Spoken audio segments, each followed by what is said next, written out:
오늘 우리가 9장 1절로 12절 말씀을 읽었는데 이 말씀 속에는 하나님께서 애굽과 바로에게 행하신 다섯 번째, 여섯 번째 재앙이 나와 있습니다. 다섯 번째 재앙이 무엇이었습니까? 가축에게 심한 돌림병이 생겨서 가축들이 다 생명을 잃어버리는 재앙이 다섯 번째 재앙이죠. 여섯 번째 재앙은 악성 종기가 생기는데 그 악성 종기가 어떻게 생깁니까? 모세가 화덕에서 죄를 취하죠. 그 죄를 하늘로 슉 날리니까 사람과 짐승 모두에게 악성 종기가 갑자기 생겨납니다. 이게 바로 다섯 번째, 여섯 번째 하나님께서 애굽 땅에서 행하신 재앙이 된다라고 하는 것이죠. 여러분 생각해 보시기 바랍니다. 특별히 자기가 키우고 있는 가축이 죽게 되었다. 오늘날에도 그렇지만 이때에는 더욱더 큰일이었습니다. 왜냐하면 이 가축이라고 하는 것은 자기가 가지고 있는 전 재산인 경우가 많았다라고 하는 거죠. 그래서 자기가 키우는 가축이 죽게 될 때 재산상 큰 손해를 보는 것이죠. 3절 말씀 여러분 보시기 바랍니다. 사람들이 키우는 가축이 무엇이었는지 그 가축에 심한 돌림병이 들어서 죽게 되었다라고 말씀하시는데 그 가축들을 보면은요 말과 나귀와 낙타와 소와 양 이렇게 열거되어 있는 걸 보게 됩니다. 실생활에 아주 유용하게 쓰이는 것이고 또한 귀한 것들이죠. 무거운 짐을 옮길 때 멀리 광야와 사막을 건너서 어느 곳으론가 이동해 가야 할 때 농사를 지을 때 때로는 사람들에게 귀한 식량이 되기도 한다라고 하는 거죠. 말과 나귀와 낙타와 소와 양 참으로 일상의 삶과 뗄래야 뗄 수 없는 그런 가축들이 갑자기 죽게 되었다라고 하는 것입니다. 이런 상황 속에서도 바로 왕은 계속해서 그 완악한 마음을 바꾸지 않습니다. 하나님께서 그 마음을 돌리시려고 바로 왕뿐만 아니라 애굽 백성들에게도 이런 재앙을 내리셔서 경제적으로 큰 손해를 보게 하시고 삶의 불편함을 맛보게 하시고 때로는 몸에 병이 나게 만드시는 것을 우리가 보게 됩니다. 자, 이렇게 가축이 보는 앞에서 막 죽어가게 될 때 아마도 바로 왕은 큰 충격을 받은 것 같아요.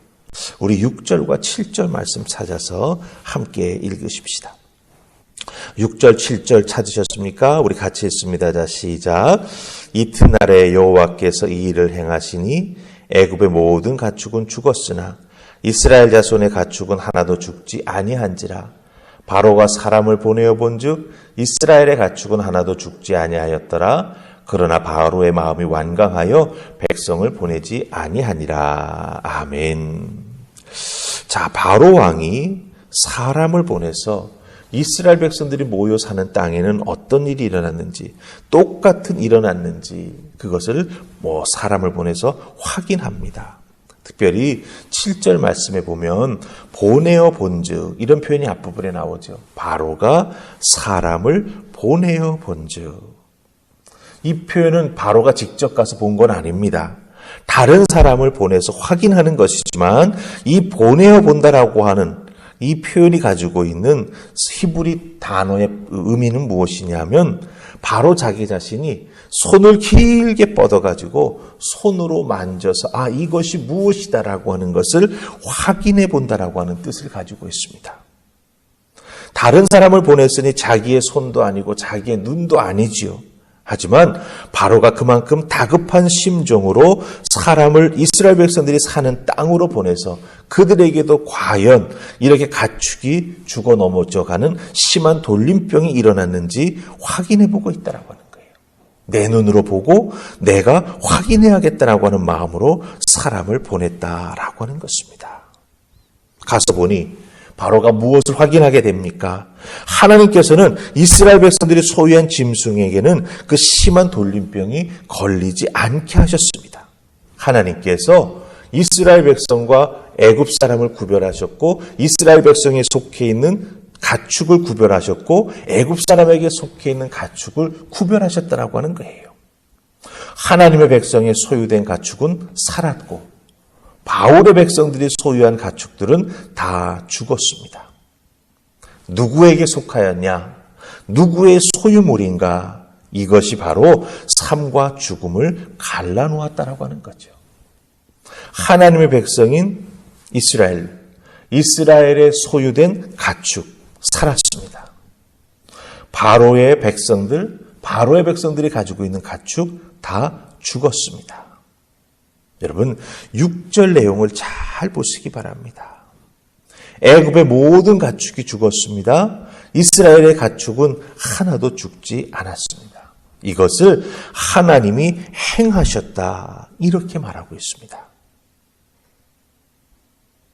하나님이 선택하셨냐 하나님이 선택하지 아니하셨냐라고 하는 이것이 삶과 죽음을 나누는 기준이 된다라고 하는 거예요. 하나님이 이스라엘 백성을 선택하셨습니다. 살았습니다. 하나님께서 애굽 백성은 선택하지 않았습니다. 죽었습니다. 여러분 여기서 우리가 기억해야 될 게 있어요. 예수 그리스도를 믿는 우리들은 어떤 사람입니까? 예수 그리스도의 보혈의 공로를 통해서 십자가의 그 크신 사랑으로 말미암아 우리는 새 생명을 얻은 자들입니다. 영원히 살 수 있는 생명을 얻은 자들입니다. 살아 있습니다. 하나님께 속한 하나님의 자녀들입니다. 그렇기 때문에 세상에 우리를 무너뜨리려고 수단과 방법을 가리지 않고 공격해온다 할지라도 우리는 어떻게 됩니까? 살아납니다. 왜? 우리에게는 영생이 있기 때문이다 라고 하는 것이죠. 그리고 또한 하나님께서 우리를 도우시고 지켜주신다라고 하는 거예요. 그렇기 때문에 우리는요, 이 땅에 살아가면서 우리가 생명이 될 수 있도록 우리를 붙잡아 주시는 그 하나님의 호흡. 하나님께서 세상의 천지 만물을 다 만드실 때 흙으로 사람을 빚으시지 않습니까? 그리고 그 코에 생기를 호하고 불어넣어 주십니다. 성경에 보면 그래서 생령이 되었다라고 말합니다. 예수 그리스도를 믿어 우리는 그 생령의 모습을 다시 회복했다라고 하는 거죠. 그러니 어떻습니까? 이제 우리에게는 하나님 허락해 주신 호흡이 있다. 예수 그리스도의 보혈의 피공로를 통해서 새 생명을 누리며 살아간다라고 하는 것입니다. 이 혼탁한 시대, 코로나19 바이러스로 인해서 여러분들 어디 가서 마음껏 심호흡 한번 할 수 있습니까? 그렇지 못하지 않습니까? 이런 상황 속에서 하나님께서는 우리에게 하나님의 호흡, 하나님의 은혜를 불어주시고 허락해 주신다라고 하는 것이죠. 하나님께서 허락해 주신 하늘의 은혜, 우리에게 새 생명이 될 수 있도록 불어넣어 주시는 그 하나님의 호흡, 그 루하흐를 우리는 깊은 들숨으로 하고 들이마심으로 말미암아 우리 영혼 한가운데 하나님의 성령이, 하나님의 능력이 거할 수 있도록 믿음으로 살아가는 하나님의 자녀가 되어야 한다라고 하는 거죠. 그 믿음으로 살아갈 때 우리는 하나님께 속해 있으니 하나님께서 지키시고 하나님께서 보호해 주시는 하늘의 은혜를 덧입게 된다라고 하는 것입니다. 여러분, 하나님께서 주시는 하늘의 은혜를 통해 살아있음에 기뻐하십시다. 하나님께서 우리를 지켜주시기에 또한 우리에게 하나님의 호흡을 날마다 허락해 주시기에 그 살아있음에 감사를 고백하는 우리 모두가 될 수 있기를 주님의 이름으로 축복합니다. 내가 누구에게 속해 있나 잘 기억하시고 날마다 나에게 허락해 주시는 하나님의 은혜, 그 하나님 허락해 주시는 호흡의 은혜를 누리면서 살아가는 여러분 되시기를 다시 한번 주님의 이름으로 축복합니다. 아멘. 우리 기도하십시다. 좋으신 하나님 은혜 감사합니다. 이 새벽 저희들을 주의 전으로 부르셔서 하나님께 속해 있음이 은혜이고 생명임을 깨달아 알게 해주시니 감사합니다.